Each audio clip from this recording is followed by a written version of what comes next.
আমি শ্রীতম সোনা ব্যানার্জি। এই গণতান্ত্রিক অভিযানে আপনাদের সবাইকে স্বাগত।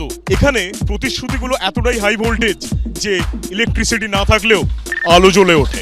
যেখানে প্রতিশ্রুতির গতিবেগ নাসার রকেটের থেকেও দ্রুত, আর তার বাস্তবায়নের গিয়ার আর অ্যাক্সিলারেটর রয়েছে প্রার্থীদের হাতে। তাহলে আসুন শুরু করি সোনারপুর উত্তর দক্ষিণ কনস্টিটিউয়েন্সি থেকে আমাদের এই মজার, রহস্যময় এবং কল্পবিজ্ঞানের সফর, যেখানে প্রত্যেকটা উত্তর শোনার পরে আপনার মনে হবে যে এটা কি কোনো সিনেমা, না জাস্ট একটা ট্রেলার, নাকি পোস্টার রিভিল। গুগল ম্যাপস আর আপনার মধ্যে যদি কম্পিটিশন হয় যে এখানকার রাস্তা কে সব থেকে ভালো চেনে, তাহলে কে জিতবে, গুগল ম্যাপস না আপনি? অবশ্যই আমি। আপনার ফেভারিট অপোনেন্ট পার্টি কারা এবং কেন? আমি কোনো অপোনেন্ট পার্টিকে ফেভার করছি না এই মুহূর্তে, কারণ মানুষ ফেভার করছেন না। আচ্ছা, আপনার জীবন নিয়ে যদি একটা সিনেমা হয়, তাহলে সেই সিনেমাতে আপনি লিড রোলে কাকে দেখতে চান? আমাদের যখন কিছু ছিল না, বাবা বাংলাদেশ চলে যাওয়ার পর মা যখন এখানে শাড়ি ব্লাউজ সেলাই করে আমাকে বড় করেছে, সে একটা সেলাই মেশিন, সেটা আমার ঠাকুমা আমার মাকে দিয়ে বলেছিল যে জ্যোতি, কাজ করে নিজের হাতে পয়সা রোজগার করো, সেই পয়সা দিয়ে মায়েরা বড় করো, সেই পয়সা দিয়ে মায়েরা স্কুল পাঠাও। আমার বাড়িতে যিনি আসবেন, আমার এই সেলাই মেশিনটা দেখাবো।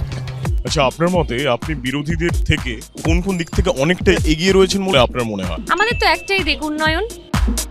মানুষের মুখের হাসি এবং তাদের অ্যাকসেপ্টেন্স, এবং তারা বারবারই পুরনো সকলের এই সরকার এবং সবকিছু নিয়ে যেভাবে কমপ্লেন করছেন আমার কাছে। প্রথমত অনেস্টি, সততা অনেক অনেক অনেক গুণ এগিয়ে আছে এবং মানুষের জন্য কাজ করার ইচ্ছে।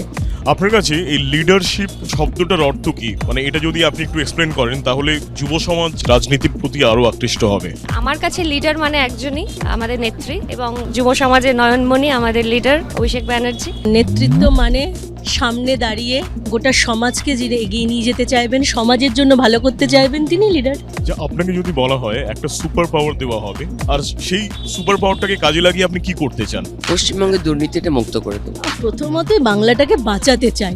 প্রাক ভোটের এই টানটান উত্তেজনায় আমাদের সবার মনেই প্রশ্ন উঠছে যে প্রার্থীদের প্রতিশ্রুতিগুলো কি ভোটের রেজাল্টের পরে 5G স্পিডে আপডেট করবে, নাকি 2G স্পিডেই বাফারিং হবে? আচ্ছা, 5 বছর পরে আপনি নিজেকে কোথায় দেখতে চান? মানুষের সাথে, মানুষের পাশে। এই পশ্চিমবঙ্গকে একটা বাসযোগ্য জায়গা কেউ এখনো করে উঠতে পারেনি। আজ সোনারপুরের মতন একটা জায়গায় ল্যাম্পপোস্টগুলো লাগিয়ে রেখে দিয়েছে, অর্ধেক জায়গায় আলোগুলো দেয়নি। জলের লাইনগুলো বাধ্য হয়েছে ফেলতে, বেশিরভাগ জায়গায় ফেলতে বাধ্য হলেও জলের লাইনটা দেয়নি, জলটা দেয়নি, ঘুষ না দিলে। আমি এই ঘুষ মুক্ত পশ্চিমবঙ্গটা দেখতে চাই এবং তার জন্যই আমি আমার প্রাণপাত করব। রাজপুর সোনারপুরে যেটা মেইন সমস্যা আছে ড্রেনেজের, সেটার ম্যাক্সিমামটাই আমরা করতে পেরেছি। যেটুকু বাকি আছে সেটা আগামী 5 বছরে আমি কমপ্লিট করব, এটাই আমার অঙ্গীকার। পুরো সরকারটাকেই গড়তে হবে। এটা বোঝা যাচ্ছে লোকজন খুব বিরক্ত।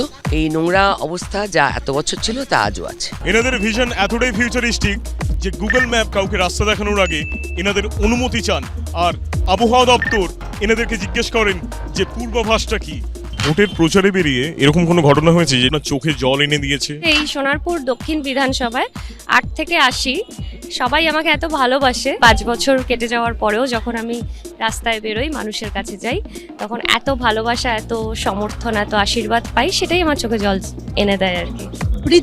বৃদ্ধা মানুষ তারা জড়িয়ে ধরে কাঁদছেন। ভোটের পর এলাকার সমস্যাগুলো কি সিঁড়ি ভাঙা অঙ্কের মতো সমাধান হবে, নাকি চলে যাবে এরোপ্লেন মোডে?